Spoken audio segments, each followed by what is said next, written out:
train de préparer un biomatériau à partir de sciure de bois et d'un liant totalement naturel et biodégradable. Dans cet atelier de design, c'est à la cuisine que tout se passe. Ici, on ne prépare pas de nourriture, mais des matériaux à partir de déchets. Et ce qui compte, c'est leur provenance. C'est souvent par méconnaissance qu'on va chercher ailleurs, mais quand on prend le temps de chercher et quand on développe un certain réseau, en fait, on se rend compte qu'il y a énormément de matières disponibles qui sont très intéressantes et que pour rester dans une démarche de circuit court, c'est important de commencer par ce qu'il y a autour de soi, quoi. Quelques minutes de repos, et voilà le résultat. Une plaque en huître et un moulage décoratif en sciure de bois. Élodie Michaud et Rebecca Feuzard ont reçu en décembre 2020 le Grand Prix de la création de la ville de Paris pour leurs briques en huître. Mais pour innover, il faut d'abord tâtonner. 6 mois ont été nécessaires pour élaborer la recette. Plein de fois, ça ne marche pas et il faut du temps pour l'améliorer, pour comprendre les effets mécaniques que vont avoir les matériaux une fois qu'ils vont être testés, pour faire de la recherche et développement et aller vraiment à notre but final sur une application. Briques en billets de banque, cuir de pomme ou de cerise, les deux professionnels innovent et partagent leurs découvertes. En 2019, elles créent avec Catherine Lenoble Precious Kitchen, une plateforme open source. Avec Precious Kitchen, on va amener une dimension aussi où on va questionner la transformation de la matière, donc la transformation de ces déchets. Et dès lors, la logique des communautés open source, c'est aussi d'explorer des savoirs et de les partager et de les transmettre.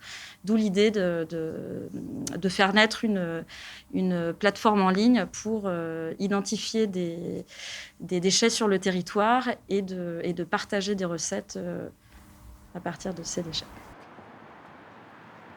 L'open source, c'est aussi le fondement de cette autre association. Christophe Lejard a lancé en janvier 2020 une antenne à tour de Precious Plastic.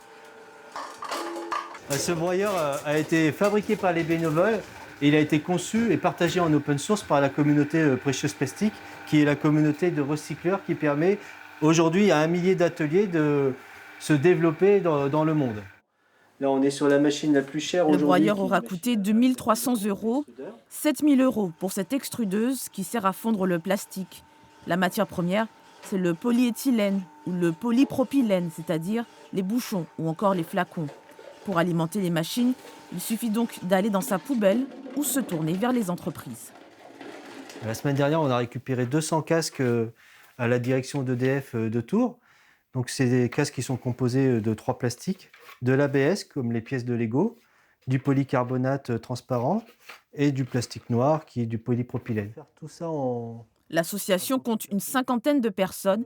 Elles veulent toutes réduire la pollution plastique. En milieu industriel, là où je travaille, on gaspille énormément de plastique, notamment en électricité. On utilise des colliers que l'on rejette en grosse quantité. C'est un matériau avec d'excellentes propriétés mécaniques qui dure 500 ans.